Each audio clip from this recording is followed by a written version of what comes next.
All right, glad you were able to get those videos over to me. Um, so because we're already part way through the week here, so I assume you're just gonna have Wednesday, Thursday, Friday, Saturday. 4 days. You want to work on this stuff. Just went ahead and did just two new things, and I didn't say anything about Sunday because that's the lesson day. So usually, I know some people can practice on a Sunday or the day that they have the lesson, but not always. So anyway, basically, point I'm getting at is we have an abbreviated week. So instead of the usual three, let's just do two to play it safe. The number one is going to be a bit complicated anyway, so this might work out just fine. So two things, and in the videos, want to start paying closer attention to how those chords are sounding. It sounds like you're putting like extra pressure, like maybe with your pinky on some of these chords, and you're actually getting kind of that sound versus that.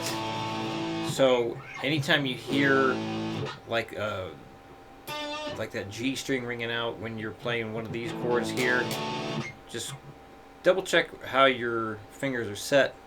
Make sure the pressure is not going down on the G string.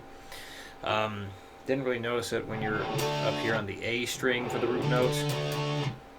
But yeah, so just becoming more aware of when an extra note comes in. We want to correct that right away. So, of course, if you don't know that it's happening, that's one thing. But if you have noticed it, we're going to definitely start fixing that. So, really, it's a matter of like one of the fingers is putting too much pressure down on a string that it's not supposed to. That's the stuff I was hearing there for as far as unwanted noise goes. The other thing, you did correct this as you were playing. So you started counting like kind of part way through some of them. So just want to get you in the habit of always starting off with the count. So I know this is still like a new thing, but just wanted to remind you that's what we want to do. We just start with that.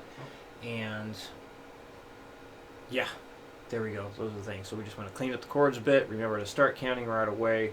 And with number one here, speaking of counting, so this is a combination of the last four rhythms that you've had. So every bar is a different rhythm. However, each rhythm is one that you've already done. So I like to mix them up when we get to this stage. So this way, make sure that you do have a good understanding of it and can think quickly enough to go from one to the next, to the next, to the next. So what you may want to do before you start playing anything is just count it. So just have the metronome go, well, do it without the metronome first. Just say what the rhythm is. Once you feel comfortable saying what the rhythm is, then put on the metronome and just count along with the metronome what the rhythm is, and then apply the chords. Now, definitely a good idea to work this up without the repeat first because of how many changes are happening. So doing it without the repeat first just allows you to ease into this thing. So once you get it up to 120 without the repeat, then you go back and start adding in the repeat. So I'm going to demo it at 60 and 120 like usual with the repeat. So this way you get the final product there and you can play along, make sure everything sounds good. Definitely encourage you to see if you can figure out the count before you watch this part. So this way, kind of take the knowledge you have acquired, apply it, see if you got the count, and then double check with what's about to happen. 60 beats per minute. Number one. 1, 2, 3, 4. 1, 2, and 4. 1 and 3, 4. 1, 2, 3, and 2, 3, 4, and 1, 2, and 4. 1 and 3, 4. 1, 2, 3, and 2, 3, 4, and done. Come to 20. 1, 2, 3, 4. 1, 2, and 4. 1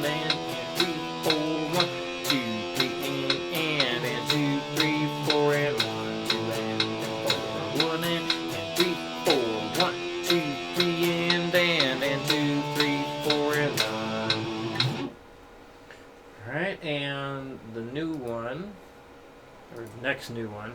New one as in new rhythm. So now we have 2 downbeats that we're not playing on. So, just like the other one, see if you can figure out what the count is first before following along. Alright, 60 beats per minute. 1, 2. Also, was right. So, open E5 chord. So, for this, got 0 to 2. I am using my index finger to bar it. Definitely want you to get used to that. It's a good skill to learn if you haven't done so already. You just got to be careful with how you put the pressure down, because you don't want to hit all those others or have the other strings ring out. So it's kind of like that joint's kind of bend backwards a little bit. I'm trying to get this on camera. This is looking terrible.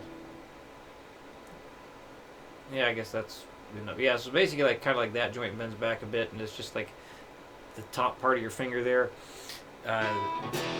needs to have the most pressure, and then have the knuckle bend kind of the opposite way that it wants to a little bit. Obviously don't do anything painful. But yeah, so but knuckles kind of bending, you know, the other way, so this way it's not causing that chord to happen.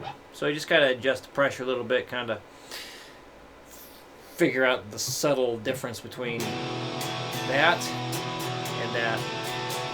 So you don't want this, but you do want that. So it's a subtle difference. Hopefully you can hear it.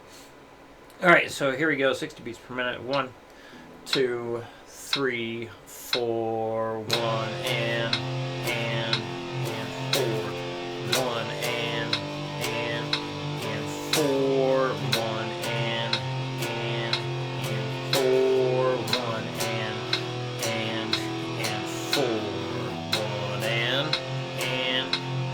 4. 1, and 4. 1, and 4. 1, and 4. Done. 120. 1, 2, 3, 4. 1, and 4. 1, and 4. 1, and 4. 1, and 4. 1, and 4. 1, and 4. 1, and 4. 1, and 4. Done. Alright. Sliding at the end is optional, but quite fun. So there we go, a couple new things. If you have any questions with what to do with the new stuff, please let me know. And I will plan on seeing you again Sunday.